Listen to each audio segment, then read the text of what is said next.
You ever watch a man cry over a coffin you know is empty? You ever hear your own little girl whisper, "Mama's not really gone, is she?" And you're standing there alive in every way that matters, forced to keep breathing in the shadows, while the people you love choke on lies. If it were you, what would you have done? They buried me on a Tuesday stained glass, throwing colors across a mahogany casket I never touched. The room smelling like lilies and money, and my husband. Billionaire polished perfect tie, that face he wears for cameras. Squeezed my grandmother's hand with a tremble he practiced, then stepped outside, shut the heavy door, and let the mask fall. "Vanessa, she's finally gone," he said, relief in his voice like a man loosening a too-tight collar. "Insurance clears in 30 days. Then we move in, baby, yeah." That happened. And the part that still rips me open, 20 feet away, half hidden behind a magnolia tree, my daughter Destiny clutching a white rose like a shield, hearing it all, looking at the man she called Daddy, with eyes that look exactly like mine. Let me back up not too far, just enough to show you the ground before it gave way. 6 months earlier, I was sitting on the paper-covered exam table, in a room that smelled like lemon cleaner, Dr. Elena Rodriguez, reading my labs twice, then looking at me with that steady doctor look, the one that tries to hold you in place while everything inside you runs. "Simone, your blood work shows traces of digitalis, tiny amounts over time," she said. Voice calm, surgical foxglove. "It mimics heart failure, if you're not looking for it." And the words sank like stones, and right behind them came the clink of a coffee mug on my nightstand, a new habit my husband had picked up. Sweet surprise breakfasts I never asked for him, nudging conversations about my will, about life insurance, about how stress takes people quick. You know what I mean? "I'm Simone Carter Blackwell." Soltech started in a spare bedroom with a cracked laptop and 2 maxed-out cards. I know when a pattern isn't random. So I asked Elena one question, just one. "Can we stop this? Can we catch whoever's doing it?" And she didn't blink. "We can, but not if he knows we know." She said, "You'll need to disappear. Trust me with your life and watch him like a scientist watches a reaction. No flinching, no rushing. Disappear." People think it's thrilling. It's not. It's a safe house with thin walls and ugly curtains. It's an untraceable phone streaming your own funeral, while your daughter leans into your grandmother's chest and forgets how to breathe. Right? It's learning to sit on your hands, while rage shoves against your ribs. Pattern interrupt. Faking your death isn't the twist, coming back is, but only if it costs the villain everything he thought he won. Outside that funeral home, when Richard let his mask slide, Destiny heard him. She dropped the rose, took a step back like she'd touched a hot stove. "Daddy Richard, you wanted Mama to die soft, small, the kind of quiet that breaks stone," and he flinched. The phone slipped. The other woman, Vanessa, chirped through the speaker about moving into the mansion, and he scrambled, voice shaking, not from grief, from being caught. Why didn't I rip open the door, drag him by the tie, grab my baby, and end it right there? Because proof is protection, not outrage, and men like Richard hire lawyers who can make tears look like truth and truth look like jealousy, because if I moved too soon, he'd finish the job the second the cameras left. If it were you, would you risk your child's safety on a dramatic scene, or would you quietly collect every brick you need to build a wall he can't climb? We started with the body, my timeline. Elena built a map from hair samples, month by month, like tree rings, a slow staircase of digitalis rising toward a heart that would fail, without anyone asking. Why, she matched it to my calendar the day he started bringing coffee. The weeks he pushed for the updated will, the glib question about a larger policy just in case. And while she did science, I did surveillance, because I know my house better than any decorator.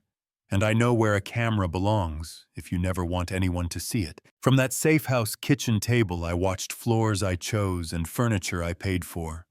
I watched a pair of designer heels I didn't recognize click across my marble. Watched that woman stop in front of our family wall. "This is all going to have to go," she said, smile like a camera test, and my little girl, sitting at the island with her homework and too big world, lifted her head. "Those are pictures of my mama," and the woman barely looked. "Well, your mama's gone. Time to move on, something." In me turned from fear to iron. Elena put a hand on mine and squeezed. "Patience," she said. "We need him sloppy, not scared." Meanwhile, Grandma Ruby, 72, posture like Sunday service eyes that slice through fog, called a detective her friend swore by James Harper, a man with a notebook and a quiet that isn't empty, it's focused. She poured him sweet tea, told him she'd seen funeral grief, and this was not it, that Destiny had overheard insurance money at the cemetery. And he said the thing cops say, when truth needs legs, Mrs. Carter feelings won't hold in court. But if anything else feels wrong, call me day or night. Destiny started to draw, because when you're 8, and adults step like they're on thin ice, you put truth on paper so it can't slip. She sketched the funeral call, caught his watch face and the angle of his jaw. She sketched him, bringing coffee, sketched the blonde woman visiting when she was supposed to be at school, little pencil marks that turned into timestamps. Detective Harper sat at my grandmother's table, flipping pages, eyebrows lifting. "These aren't just drawings, these are evidence you can hold," he said gently. And when he asked if she'd be brave enough to tell a judge someday, Destiny straightened her back like she was trying on Ruby's spine. "If it helps catch the person who hurt my mama, yes sir," and somewhere in a tiny apartment that smelled like bleach and hope, I cried without making a sound. Let me tell you about greed. It doesn't wait. It doesn't whisper it, walks fast and checks its reflection. 2 weeks after my funeral, Richard sat in a law office with wood walls and old money sighing from every shelf. The attorney pushed papers, voice mild like a blade wrapped in velvet. "Everything to the daughter you, as trustee until she's 18, a 500,000 stipend for her care." And I watched his face from a tiny screen and saw the flicker, the one that says, "I deserve more. Do you think that's fair to be trustee, not king?" Because he didn't. And that's when he started to hurry. He moved Vanessa into my house under the spin of helping with the child. She toured the rooms like a realtor, with a ring light, then crouched to Destiny's height, with a smile that showed teeth. "Listen, little girl, your daddy and I will take good care of you if you're a good girl and do what we say, and my baby, my brave girl, said it plain. You're not my mama." That smile slipped for one heartbeat, then hardened. "I'll be your new mama soon, whether you like it or not." And that was the cut that made my hands shake. I reached for the phone to end it. Ruby called first. "Baby girl, I don't care what plan you got. This child needs her mother. That woman is no good, and that man—" Her voice broke. I swallowed mine. "A few more days, Grandma, just a few more days, because the net wasn't tight yet. So we tightened it. First we slowed his money. Elena sent an anonymous tip to the insurer about irregularities in my medical record. They opened an investigation, paused the payout, asked for interviews, routine, they said. But nothing about a stopped check is routine to a man drowning in his own appetite. Next, we tempted him with the thing he craves more than sympathy: control. Sarah Mitchell, my lawyer, my partner, my friend who plays chess while thieves are still figuring out checkers, reached out with a buyer front overseas capital, looking to acquire Soul Tech quickly and quietly. 1.8 billion cash. If and only if the ownership was clean, no inheritance fog, no child holding the keys. There might be a complication, he said, trying to sound casual over the thump of greed. The company belongs to my stepdaughter, now she's 8, and Sarah did the face I pay her for, patient and cold. 8-year-olds can't run a tech company, tragic accidents happen. The market forgets, his eyes lit like a match in dry grass. And somewhere in me, something stopped being afraid and started counting minutes. Last step. Capture the soul on tape, because juries don't argue with a voice that convicts itself. He got the text at dusk, an unknown number that would be smoke by morning.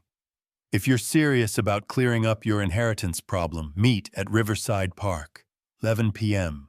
Come alone, and if you think a man like that sleeps, you don't know greed. The park was all thin moon, and leaves a hooded figure waiting near the pavilion, voice disguised, but steady. Permanent solutions cost money. How much?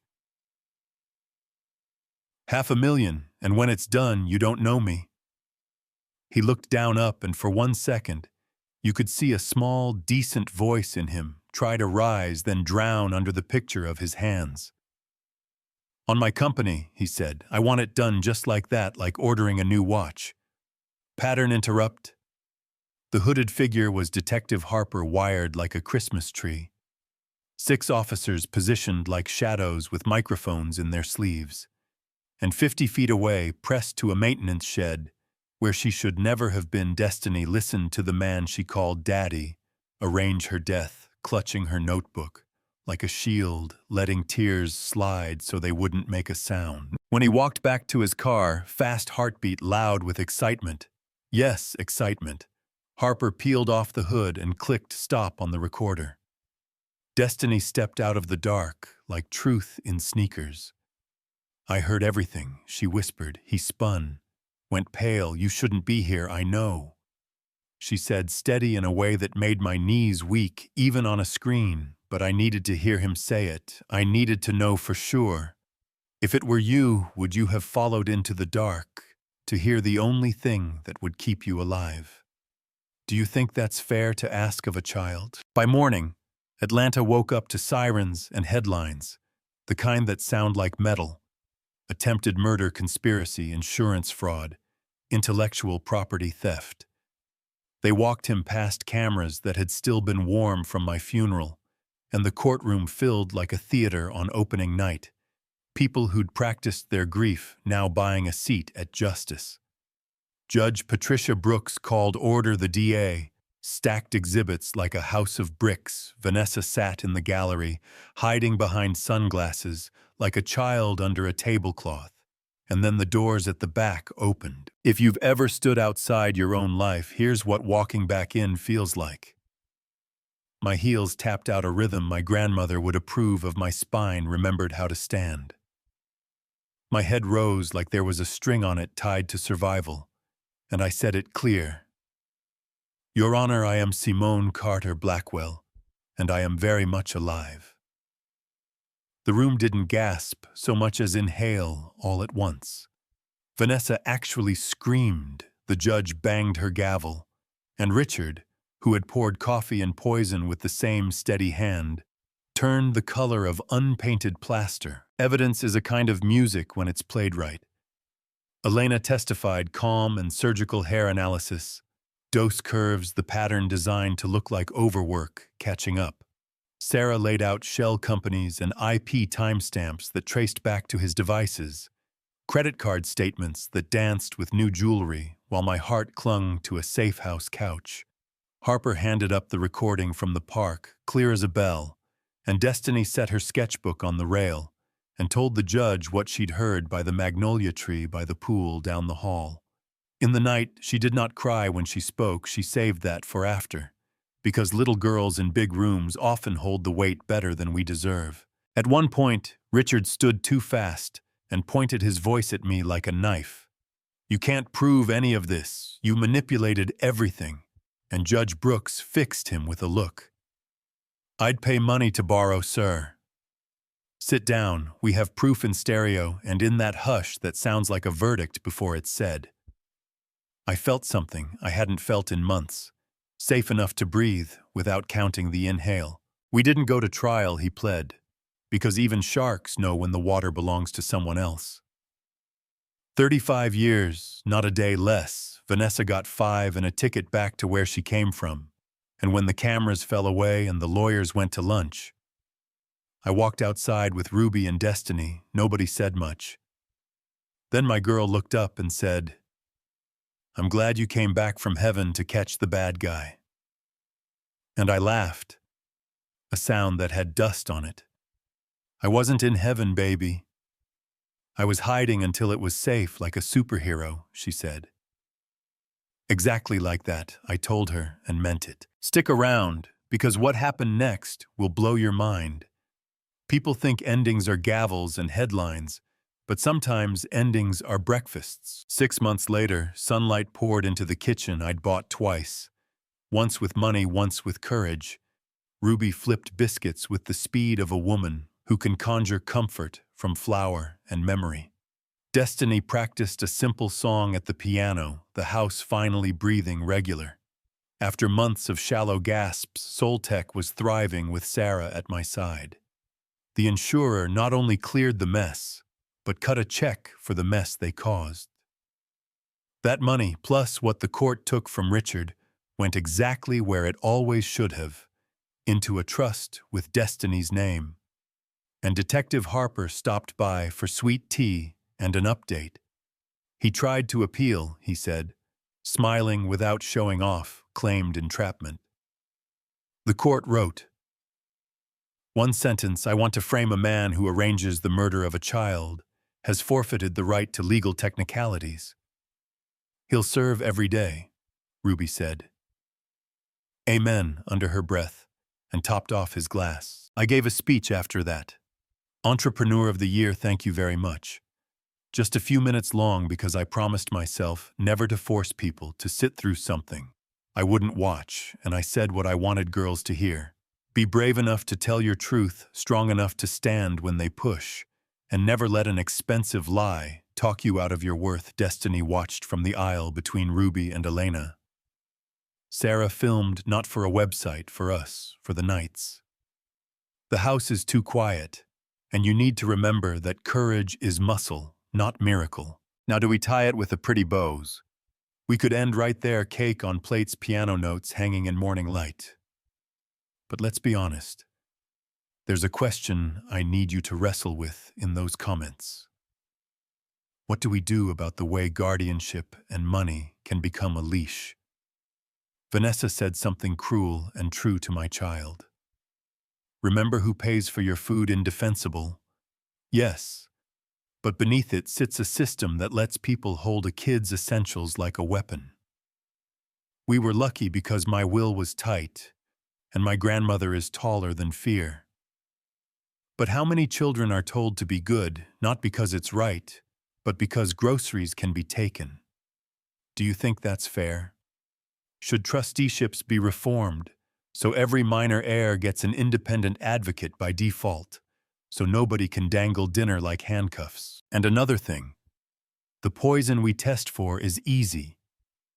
The poison we overlook isn't the slow drip of someone deciding you're too busy to notice the cultural shrug when a woman's heart stumbles after a 90-hour week, the way we clap for men who perform sorrow, while we ignore patterns that don't lie. We caught the chemical because a doctor refused to say stress. But what about the spiritual poison we feed when we call greed ambition and control love? You know what I mean? If it were you, would you have staged your own death? Would you have waited for proof while a stranger toured your kitchen and your child drew the truth to stay brave? I'm not going to lie. It broke me in places I still feel when the house gets too quiet. But I would do it again every lonely night, every shaky breath, because the first night back in her own room, Destiny pulled out her notebook and drew 3 women around a breakfast table, all smiling, all safe, and under it, she wrote in crooked letters, "Our happy beginning, not ending, beginning." So that's my story, told plain, no lecture, just life like it happened. If this made you angry, good. If it made you hopeful, even better. If it made you argue with yourself about what you'd do, that's the point. Drop a comment. What would you have done in my place should trustee laws change so no guardian can leverage a kid's essentials? Have you ever had to choose patience over panic to catch the truth? And if you want more real stories told, straight, hit subscribe. Share this with someone who needs to remember they're not crazy, They're correct. And ring that little bell so you don't miss the next time a woman refuses to stay dead just because a man said so.